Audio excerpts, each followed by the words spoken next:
If a business is looking to implement a cloud-based telephony solution, what are the first things that they should just start to consider when they're thinking about going down this road? Yeah, I think clearly there are various options out there. I think first of all, people want to be looking at people with a track record, with good references, and external third-party references. So 8x8, for example, we've got a Gartner accreditation as a market leader. That's a good starting point. Then I think it's worthwhile looking at reference customers and deployments, because that starts giving you an idea of exactly how you want a deployment to look, and starts that design and planning process. How easy is the transition for an IT department to start this in the first place? Well, I think first of all, there's a mental challenge there. If you're an IT guy used to having lots of equipment, then going to the cloud is a little bit of a culture shock. But I think what's happening now in the market is the IT guys are seeing the benefits of that.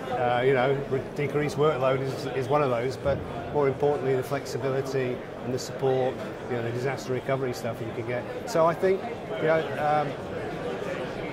it's quite easy for them to move across, but as I say, the issue is about planning, and once you've done that planning and that detailed design work, the implementation of it is very, very easy. You're deploying out in the cloud, you're provisioning out in the cloud. You can run this over existing MPLS or data LANs and so on and so forth. So once you've made the decision and you've got the design right, it's relatively easy to deploy.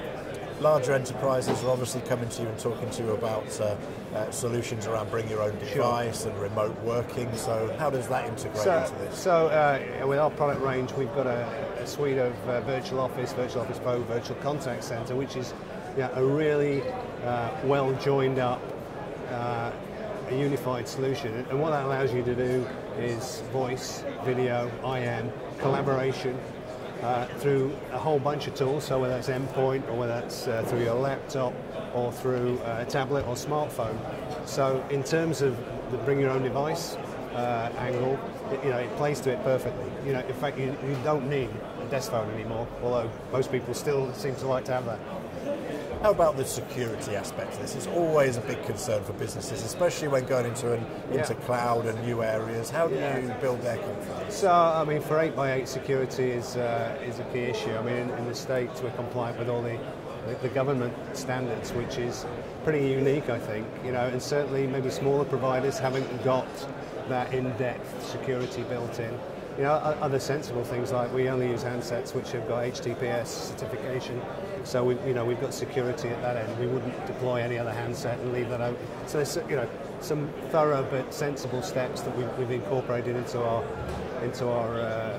process and into our product set. And again, I think that's something the IT managers should be checking out. It's an important part.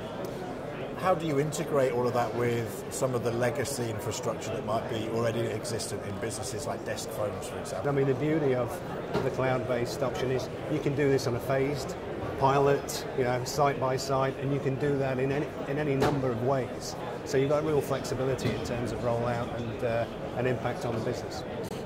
How would you, just looking at the broader sense, how would you say the UC market has changed up to this point over the last couple of years, and then where do you see it going in the future? Yeah, I mean, I think it has. We've been talking about hosted and unified communications for a few years, and I think everybody has been sort of looking around with sort of normal following type behaviour to see what was going to happen. And I think you sense in the last sort of 6 months, and then certainly in this show today, you can sense that people now have got it. They understand it, they understand how they can apply it, and all the discussions we've had in the last 2 days have been about people wanting to deploy now. So I think there's a maturity now, and we talked about tipping point for all this sort of stuff for years and years, but you really do sense that it's come of age. I think the other thing that's changed is, 2 or 3 years ago, the sort of features and functionality accessible, for example, from a mobile client may have been there, but it wasn't the same experience that you have through a portal, for example. You couldn't get that functionality. And now all of those have come of age where you're getting the same presentation, the same format, and the same functionality. So you can do everything that you can do on a portal on your smartphone. And I think that's that's made a complete offering now, whereas maybe 2 or 3 years ago, some of these things were a bit clunky and a bit suboptimal in terms of features. So I think all that's coming together.